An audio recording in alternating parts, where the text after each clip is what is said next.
Here to discuss the success of that charter school, the principal, former member of Congress, my old colleague, Bob Schaffer. Bob, thanks for Skyping in this morning from out in Colorado. Thanks. Good morning, JD. Well, it's good to have you, sir, and I'll go back to the question. What makes Liberty Common so uncommon? It's a simple thing. It's vision, really. This is a school that has been around for 20 years, although the high school is only 5 years old. And as you mentioned, we've only had graduating seniors now going into our third year. So it's the vision and mission of the school that has been established for all of those years. And I know that sounds like a simple thing, but that's a hard thing to maintain in today's day and age. This is a classical liberal arts school, and we are actually going against the trend, the national trend of educating kids for job training. We educate kids on a classical basis, and it makes all the difference in the world. And congratulations to you. I got to tell you, Bob, that's so nice to hear when we're hearing so many other things about schools today in our country. Now, how were you able to make the transition from holding a political official to working in the private sector? I mean, quite a resume, if you will.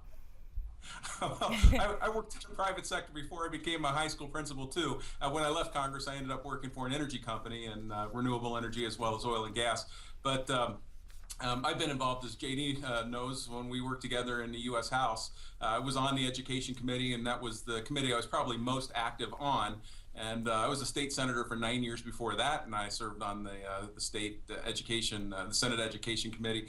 And one thing I did by way of volunteering when I came back from Congress, I got myself elected to the State Board of Education, and I was there for 7 years and chairman of that for most of the time I was there. So I've had my hands in education policy, and then I was a founder of this school almost 20 years ago.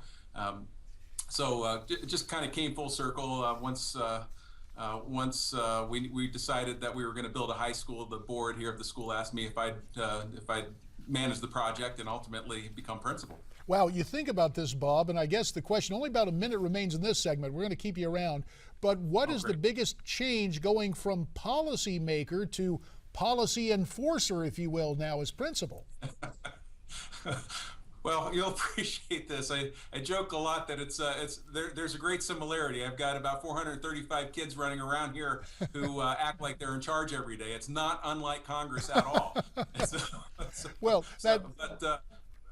the transition is pretty easy, actually. It's all the same mission, trying to help raise and educate great kids who are going to be leaders for our country.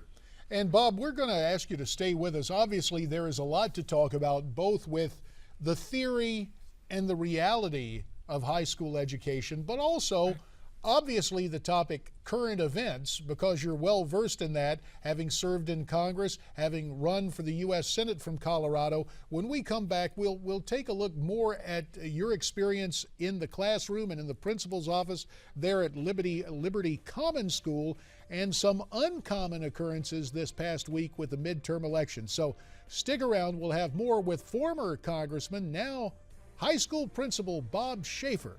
That's straight ahead on America's Forum. Right now, we take a time out for a Newsmax Now update.